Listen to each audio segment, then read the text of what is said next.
Hello and welcome to episode 2 of Mastery of the Minds, where we talk about books and how to review and analyze them through this podcast and provide insights into what each book can hold and the many years of the author's life condensed into a few hundred pages. So my name is Juggin, and the book I'm going to be analyzing today is going to be The Obstacle is the Way. My previous episode has the first part, which has to do with perception. And so this episode is going to be dedicated to the first part of part 2, which is action. So, just as a reminder, The Obstacle is the Way is a book by Ryan Holiday where he talks about our actions that may be impeded, but there's no impeding our intentions or dispositions as we can accommodate and adapt. The impediment to whatever stands in our way becomes the way. So that's the overall purpose of what The Obstacle is the Way talks about. And there are three parts of The Obstacle is the Way. There's perception, action, and will. And the whole idea is to use every single obstacle as an advantage. So the previous episode talked about perception, which is about how to see obstacles and how to view them and how to control them. This episode is going to be dedicated to action, to the actual movement and the actual things that are done in order to circumvent and deal with the obstacles that come in your way. So the first part is the discipline of action. So one thing that is important to understand is that when you're dealt a bad hand, do you find yourself folding? Do you run away? Do you get paralyzed? Or are you running toward the obstacle? It's important to understand that it doesn't matter what happens to you or where you came from or whatever the obstacle as an absolute concept is, but it matters what you do with the obstacle. You have to focus on applying yourself, your skills, your past, with all the creativity that you can muster. Because sometimes, and a lot of the times actually, we will not have the luxury of running away or hiding. Because if you have something specific to do, it has to get done, regardless of whether we like it or not. And so no one is really going to come to save you. No one is really going to come to rescue you and pull you up from the drowning waters that you find yourself in. But the only way you're going to save it is by your own right action and greeting your obstacles front on a lot of the times. And then a lot of the perception will eventually melt away. And so once you've established a discipline, you got to get moving. So people who become great at things do not really necessarily care so much about the conditions. Because as they know, once they get started and they have the momentum to get them moving, no one can really stop them. You may have heard of this saying, starting a job is half the job, or accepting you have a problem, or getting started on a project is half the battle. It has to do with the idea that a lot of people, they kind of wait for the right place for the airplane to land. They kind of wait for the right bearings they want to achieve. They wait for the right exact conditions. And the goalposts that they have just keep moving farther and farther. It'll happen at this point. It'll happen in the future. It'll happen at this farther point in the future that isn't right now. So one thing that is important is that you have to act your way into thinking. You have to understand that the best way you're going to get moving is by acting, and then the thinking will happen later, and you'll bolster your own momentum when you notice the first small benefits you get out of starting something. May it be a habit, may it be a project, may it be a confrontation, may it be an argument. So you have to take the bat off your shoulder and then swing it. Then you can consider placing your feet in the right part of the batting field. It's the courage that comes under taking action is very, very powerful, and it's very, very great to see in a lot of people. We can see so many examples of people that have taken the courage to take the action regardless of the odds stacked against them, or regardless of the obstacles that the system has created. Martin Luther King is a premier example of such. The whole system was against and it was so much against a certain ethnicity, the black population.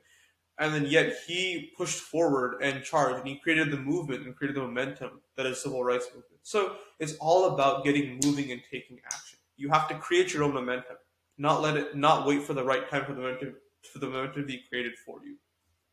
So the next thing is, once you've gotten moving, you have to understand you're gonna run into pitfalls, you're gonna run into issues, you're gonna run into problems. So you have to broadcast to yourself, to broadcast to the outside world if you're playing a power game, that you're not going to be stopped by failure. You're not going to be distracted by external noise. Nothing is going to impede the consistent marching that you will do to get to where you want to do. So one thing is we see genius in a lot of people. We see like, oh, this person is very smart. We see that something is very intelligent. We see someone who is like very, very like just a star at their field. And in the end, it wasn't really the genius, while it might have been the starting force. It wasn't really the genius that got people where they got. Because people have a lot of ideas, but do people have the execution? Do they have the persistence? Do they have the ability to undergo and go through and follow through with said ideas? And the answer a lot of the time is no.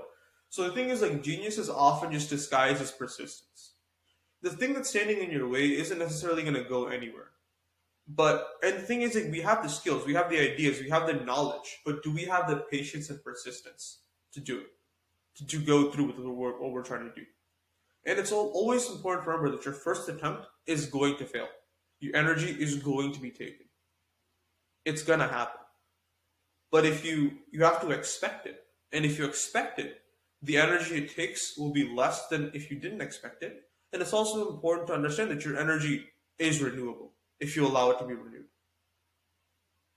And so, having to do with persistence, the root of why people stop in their conquest is fear. You have to change your relationship with fear. Because fear of failure, fear of other things can cause paralysis. It can cause you to freeze in your steps and not want to move forward out of the the lack of benefits you're going to get. It's important to understand losses are going to be painful. They're going to be painful. You're going to get hurt. But it's also going to instruct you.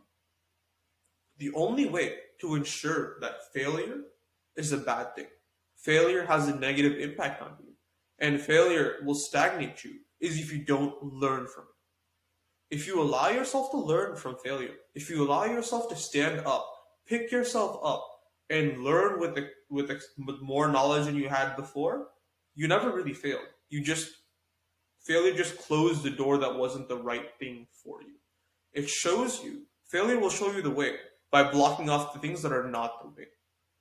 And if you see it that way, nothing is really a failure. It's all just instruction. It's all just a process. Speaking of process, the next part is following the process.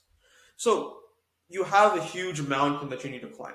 If you want to take Mount Everest, Mount Everest is a series of camps that you have to get to in order to get to the summit of Mount Everest.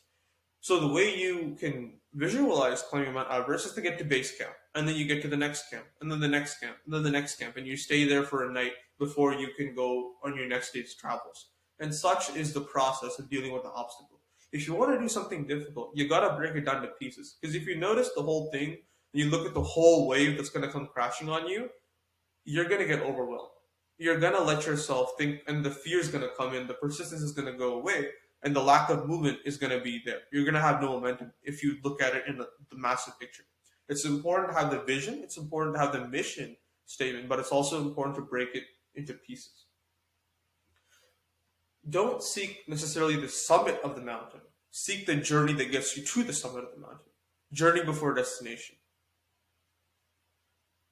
If you're trapped in a position, it's a position, it's not fate. You have to get out of said situation by addressing and eliminating each part. Because the process is about doing the right things right now, not worrying about them later. And do your job and do it right. Everything we do matters. There is no means to an end argument in this context. Means to an end argument means that you do whatever you must in order to achieve your ends. Sometimes the way you do it matters more. You have to always act with hard work, honesty, and helping others as best as we can. Because duty, the happiness you get from it is beautiful, it's inspiring, and it's empowering for you to build more momentum and to get to the next part of acting. So that is the first part of the action. Stay tuned later this week for the second part of the action part of the obstacle is the way. And I hope to see you guys next time. And if you'd like to hear more of my content, drop me a follow on all platforms and follow me at Mastery of the Minds. on Instagram and TikTok. Thank you.